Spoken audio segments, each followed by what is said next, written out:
നമസ്കാരം. ഓരോ ദിവസം കഴിയുന്തോറും രേണു സുധിയുടെ വളർച്ച സോഷ്യൽ മീഡിയയെ അമ്പരപ്പിച്ചുകൊണ്ടിരിക്കുകയാണ്. പ്രത്യേകിച്ച് ബിഗ് ബോസിന് ശേഷം നിരവധി ഉദ്ഘാടന പരിപാടികളും വിദേശ യാത്രകളും അതുപോലെ ആൽബം ഷൂട്ടുകളും ഒക്കെയായി വളരെ തിരക്കിലാണ് രേണു സുധി. ഇതിനകം തന്നെ ദുബായിൽ അടക്കമുള്ള പരിപാടികളിൽ രേണു സുധി പങ്കെടുത്തു കഴിഞ്ഞു. വിദേശത്തു നിന്നും സമ്മാനമായി ഡയമണ്ട് ആഭരണങ്ങളടക്കം രേണുവിന് ലഭിച്ചിരുന്നു. ഇപ്പോഴിതാ സോഷ്യൽ മീഡിയയിൽ ചർച്ചയാകുന്നത് ബേബി ചെമ്മണ്ണൂർ ജുവലറിയിൽ നിന്നും ലക്ഷങ്ങൾ വിലയുള്ള ഡയമണ്ട് ആഭരണം ബിഗ് ബോസ് താരം രേണുവിന് സമ്മാനമായി ലഭിച്ചോ എന്ന് തന്നെയാണ്. ഇതാണിപ്പോൾ സോഷ്യൽ മീഡിയയിലെ ചൂടുള്ള ചർച്ചാ വിഷയവും. വയനാട്ടിലെ ജുവലറിയിൽ രേണു സുധി എത്തിയതിൻ്റെയും ഡയമണ്ട് നെക്ലസ് കഴുത്തിൽ അണിയിച്ചതിൻ്റെയും വീഡിയോകൾ വൈറലാണ്. ബേബി ചെമ്മണ്ണൂർ ഇന്റർനാഷണൽ ഗ്രൂപ്പിന്റെ വയനാട് മാനന്തവാടിയിലുള്ള ജുവലറിയിലാണ് രേണു സുധി എത്തിയത്. സഹ അഭിനേതാക്കളും രേണുവിനൊപ്പം ഉണ്ടായിരുന്നു. ബേബി ചെമ്മണ്ണൂർ ഗ്രൂപ്പിന്റെ ജുവലറിയിൽ ക്രിസ്മസ് ന്യൂ ഇയർ ഓഫർ നടന്നുകൊണ്ടിരിക്കുകയാണ്. അതിനിടയിലാണ് രേണു എത്തിയതും.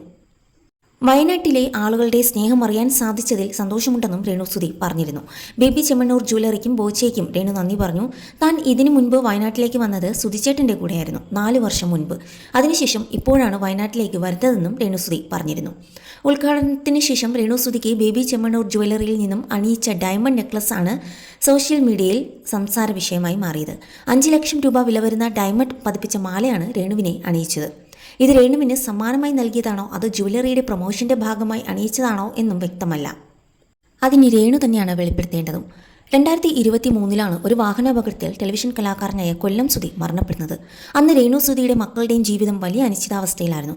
കൊല്ലം സുധിയുടെ വരുമാനത്തിൽ മാത്രം ജീവിച്ചിരുന്ന രേണുവിൻ്റെ മുന്നോട്ടുള്ള ജീവിതം എങ്ങനെയാകും എന്ന ആശങ്കയായിരുന്നു അന്ന് ഉയർന്നത്. എന്നാൽ 2 വർഷങ്ങൾക്കിപ്പുറം രേണുവിൻ്റെ ജീവിതം ആകെ മാറിയിരിക്കുകയാണ്. സമൂഹ മാധ്യമങ്ങളാണ് രേണുവിൻ്റെ വളർച്ചയ്ക്ക് പ്രധാന കാരണമായി മാറിയത്. ഫോട്ടോഷൂട്ടുകളിലും ആൽബങ്ങളിലുമൊക്കെ അഭിനയിക്കാൻ തുടങ്ങിയ രേണു സമൂഹ മാധ്യമങ്ങളിൽ ചർച്ചാ വിഷയമാവുകയായിരുന്നു. അന്ന് നിരവധി വിമർശനങ്ങളും കളിയാക്കലുകളും രേണു നേരിടുകയും ചെയ്തു. പല്ലിക്ക് ലിപ്സ്റ്റിക് ഇട്ടതുപോലെ എന്നൊക്കെ വിളിച്ചാണ് രേണുവിനെ ആക്ഷേപിച്ചിരുന്നത്. ഇതിനിടെ രേണുവിൻ്റെ പല കാര്യങ്ങളിലും ഉള്ള പ്രതികരണങ്ങളും വിവാദം ക്ഷണിച്ചു വരുത്തി. എന്നാൽ ബിഗ് ബോസിൽ പ്രവേശനം കിട്ടിയതോടെ രേണുവിൻ്റെ ഗ്രാഫ് തന്നെ മാറി.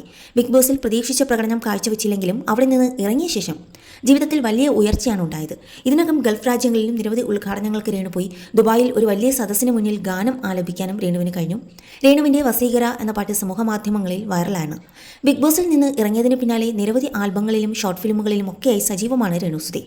പണ്ടത്തേതിൽ നിന്നും പ്രതിഫലവും രേണു ഉയർത്തിയിട്ടുണ്ട്.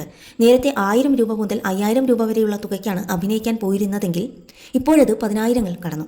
ബിഗ് ബോസിൽ നിന്ന് ഇറങ്ങിയത് പിന്നാലെ നല്ലൊരു ബാങ്ക് ബാലൻസ് ഉണ്ടെന്ന് അഭിമുഖങ്ങളിൽ രേണു തന്നെ വ്യക്തമാക്കിയിരുന്നു. ഇളയ മകനു വേണ്ടി പുതിയ സ്വിഫ്റ്റ് കാർ എടുക്കാനുള്ള തയ്യാറെടുപ്പിലാണ് രേണു. വൈകാതെ രേണുവിൻ്റെ കല്യാണം നടക്കുമെന്ന ചില പ്രചാരണങ്ങളും നടക്കുന്നുണ്ട്. ദുബായിൽ ഒരു സലൂൺ ഉദ്ഘാടനം ചെയ്ത ശേഷം തിരിച്ചു വന്ന രേണു തനിക്ക് കിട്ടിയ ഗിഫ്റ്റുകളെക്കുറിച്ച് ഓൺലൈൻ മാധ്യമങ്ങളോട് വെളിപ്പെടുത്തിയിരുന്നു. ഒരുപാട് ഗിഫ്റ്റുകൾ കിട്ടി. പെർഫ്യൂമിനോട് ഭ്രാന്തുണ്ട്. ഇക്കുറി 4 ദിവസം മാത്രമേ ദുബായിൽ ഉണ്ടായിരുന്നുള്ളൂ. അതുകൊണ്ട് ആർക്കും വന്ന് കാണാൻ സമയം കിട്ടിയില്ല. ഞാൻ താമസിച്ച സ്ഥലത്തെ സ്മിത ചേച്ചി ഒരുപാട് ഗിഫ്റ്റുകൾ തന്നു. കൂടുതലും സ്കിൻ കെയർ പ്രോഡക്റ്റുകളാണ് സമ്മാനമായി തന്നത്.